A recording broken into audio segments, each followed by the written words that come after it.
ಎಲ್ರಿಗೂ ನಮಸ್ಕಾರ. ಸೊ ಇವತ್ತು ನಾವು ಮತ್ತೊಂದು ಕತೆ ನೋಡೋಣ. ಕತೆ ಬಂದು ಯೂಟ್ಯೂಬಲ್ಲೇ ಕೇಳಿದ್ದು.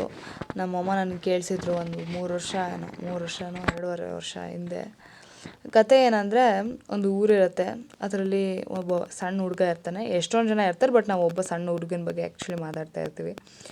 ಸೊ ಯಾರೋ ಒಬ್ಬರು ಆ ಊರಿಗೆ ಸೇರಿದವರು ಬಂದು ಬೆಳಗ್ಗೆನೆ ಊರ ಜನರಿಗೆಲ್ಲ ಕೇಳಿಸೋಂಗೆ ಹೇಳ್ತಾರೆ. ಏನಪ್ಪ ಅಂದರೆ, ಊರು ಹೊರಗಡೆ ದೇವ್ರು ಬಂದಿದ್ದಾರೆ, ದೇವ್ರು ಬಂದು ಎಲ್ರಿಗೂ ಚಿನ್ನದ ಹಣ್ಣ ಕೊಡ್ತಾ ಇದ್ದಾರೆ, ನಮಗೂ ಬೇಕಂದ್ರೆ ನಾವು ಹೋಗಿ ಈಸ್ಕೊಳ್ಬೋದು, ಬೇಗ ಬೇಗ ಬನ್ನಿ. ಸೊ ಇವನೇನು ಮಾಡ್ತಾನೆ, ಈ ಹುಡುಗನೂ ಹೋಗಿ ನಿಂತ್ಕೊಳ್ತಾನೆ, ಸುಮಾರು ಹೊತ್ತು ಕಾಯ್ತಾನೆ. ಆಮೇಲೆ ಹೋಗಿ ಹಣ್ಣು ಈಸ್ಕೊಂಡ ತಕ್ಷಣ ಆ ಹಣ್ಣು ಹೋಗಿ ಮೋರಿಗೆ ಬಿದ್ದೋಗುತ್ತೆ. ಬಿದ್ದೋದ ತಕ್ಷಣ ನೋಡಿ, ನೀವು ಈಗ ತಾನೇ ಹಣ್ಣು ಕೊಟ್ಟರೆ ತಕ್ಷಣವೇ ಅದು ಹೋಗಿ ಮೋರಿಗೆ ಬೀಳ್ತು, ಹಾಗಾಗಿ ನಂಗೆ ಇನ್ನೊಂದು ಹಣ್ಣು ಕೊಡಿ ಅಂತ ದೇವ್ರ ಹತ್ರ ಕೇಳ್ತಾನೆ. ಬಟ್ ದೇವ್ರೇನಂತಾರೆ, ನೋಡು, ನಾನು ಎಲ್ರಿಗೂ ಒಂದೊಂದೇ ಹಣ್ಣು ಕೊಡೋದು, ನಿನಗೆ ಒಂದು ಕೊಟ್ಟಿದ್ದೀನಿ, ನೀನು ಅದನ್ನು ಬಿಡಿಸ್ಕೊಂಡೆ, ಅದು ನಿನ್ನ ಹಣೆ ಬರ, ಅದಕ್ಕೆ ನಾನೇನು ಮಾಡೋಕ್ಕಾಗಲ್ಲ. ಇನ್ನೊಂದು ಹಣ್ಣು ಬೇಕಾ, ಹೋಗಿ ಮತ್ತೆ ನಿಂತ್ಕೊ, ಬಾ, ನಿಂತ್ಕೊಂಡು ಕಾಯ್ಕೊಂಡು ಬಾ, ಆವಾಗ ಇನ್ನೊಂದು ಹಣ್ಣು ಕೊಡ್ತೀನಿ ಅಂತ. ಸೊ ತುಂಬ ಬೇಜಾರಾಗ್ಬಿಡುತ್ತೆ ಆ ಹುಡುಗನಿಗೆ. ಇನ್ನೇನು ಮಾಡೋದು, ವಿಧಿ ಇಲ್ಲ, ನನಗೆ ಇನ್ನೊಂದು ಹಣ್ಣು ಬೇಕೇ ಬೇಕು ಅಂತ ಅವ್ನ ಮನಸ್ಸಲ್ಲಿ ಇದ್ದಿದ್ದರಿಂದ ಹೋಗಿ ಲೈನಲ್ಲಿ ನಿಂತ್ಕೊಂಡಿದ್ದಕ್ಕೆ ಏನಾಯಿತು, ಸುಮಾರು ಹೊತ್ತು ಕಾಯ್ತಾನೆ. ಆಮೇಲೆ ವಾಪಸ್ಸು ಅವ್ನ ಸರ್ದಿ ಬರುತ್ತೆ, ಮತ್ತೆ ಹಣ್ಣ ಈಸ್ಕೊಳ್ತಾನೆ. ಸೊ ಹಣ್ಣ ಕೊಡ್ಬೇಕಾದ್ರೆ ದೇವರು ಒಂದು ಮಾತು ಹೇಳ್ತಾರೆ, ನೋಡು, ನಿನ್ನ ಹಣ್ಣ ನಾನೇ ಬೇಕು ಅಂತ ಮೋರಿಲಿ ಬೀಳಂಗೆ ಮಾಡಿದೆ. ಆ ಹುಡುಗ ಕೇಳ್ತಾನೆ, ಯಾಕೆ ಅಂತ. ಯಾಕಂದರೆ ನೀನು ಯಾವಾಗ ಹಣ್ಣು ಈಸ್ಕೊಳ್ಳೋಕ್ಕೆ ಅಂತ ಬೆಳಗ್ಗೆ ಬಂದೆ, ನಿನ್ನ ನೋಡಿದ ತಕ್ಷಣ ನನಗೆ ತುಂಬ ಖುಷಿ ಆಗ್ಬಿಡ್ತು. ಅಂದರೆ ನೀನು ನೋಡಿದ್ರೆ ಖುಷಿ ಆಯಿತು, ಆವಾಗ ನಿನಗೆ ಎಲ್ರಿಗೂ ಕೊಡೋಂಗೆ ಮಾಮೂಲಿ ಹಣ್ಣು ಕೊಡಬಾರ್ದು, ನಿನಗೆ ಒಂದು ವಿಶೇಷವಾಗಿರೋ ಹಣ್ಣು ಕೊಡಬೇಕಂತ ನನಗೆ ಅನಿಸ್ತು. ಹಾಗಾಗಿ ಒಂದು ವಿಶೇಷವಾಗಿರೋ ಹಣ್ಣ ತಯಾರು ಮಾಡೋಕ್ಕೆ ಶುರು ಮಾಡಿದೆ. ಆದರೆ ನೀನು ನಿನ್ನ ಸರ್ದಿ ಸಾಲಲ್ಲಿ ನಿಂತ್ಕೊಂಡು ಬಂದಾಗ ಆ ಹಣ್ಣು ಇನ್ನೂ ತಯಾರಾಗಿರಲಿಲ್ಲ.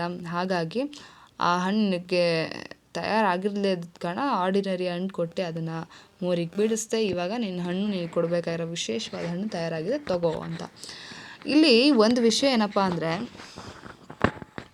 ನಾವು ಏನೋ ಪ್ರಯತ್ನ ಪಡ್ತೀವಿ, ಸಿಕ್ಕಲಿಲ್ಲ ಅಂದಾಗ ಮತ್ತೆ ಪ್ರಯತ್ನ ಪಡ್ತೀವಾ, ಮತ್ತು ಅದೆಷ್ಟು ದೃಢವಾಗಿ ಪಡ್ತೀವಿ ಅನ್ನೋದು ಮುಖ್ಯ. ಆ ಹುಡುಗ ನನಗೆ ಹಣ್ಣು ಬೇಕೇ ಬೇಕು, ನಾನು ಹೋಗಿ ಇನ್ನೊಂದು ಸರಿ ಕಾದರೂ ಪರವಾಗಿಲ್ಲ, ಎಷ್ಟೋ ಗಂಟೆ ಆಗುತ್ತೆ, ಬೇಜಾರಾಗುತ್ತೆ ಅವನಿಗೆ, ಅವ್ನು ಕಾದು ನಿಂತ್ಕೊಂಡಾಗ.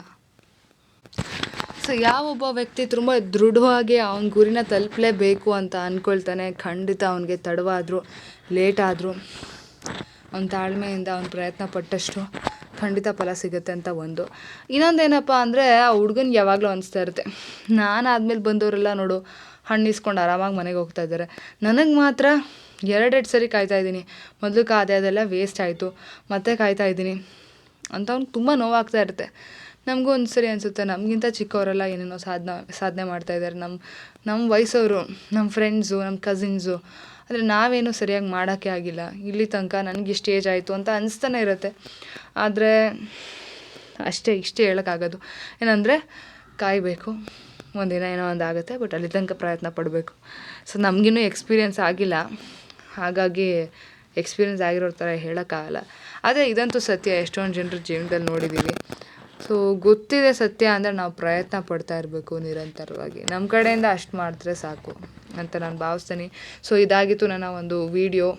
ಸ್ವಲ್ಪ ಫಾಸ್ಟಾಗಿ ಹೇಳಿದ್ದೀನಿ, 2 ಸರಿ 3 ಸರಿ ರೀಟೇಕ್ ತೊಗೊಂಡು ಹೇಳಿದ್ದೀನಿ ಅಷ್ಟೇ ಸ್ನೇಹಿತರೆ.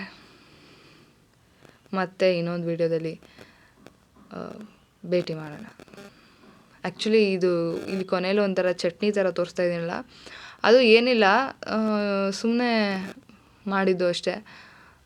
ಯಾಕಂದರೆ ಚಟ್ನಿ ಇತ್ತು, ಸಾಂಬಾರು ತರಕಾರಿ ಸಾರು ಮಾಡಿದರು, ಅದಕ್ಕೆ ಬೆಣ್ಣೆ ಮೊಸರು ಹಾಕ್ಕೊಂಡು ತಿಂದರೆ ತುಂಬ ನ್ಯೂಟ್ರಿಷಿಯಸ್ ಆಗಿರುತ್ತೆ ಅಂತ ಮಾಡ್ಕೊಂಡು ತಿಂದಿದ್ದು.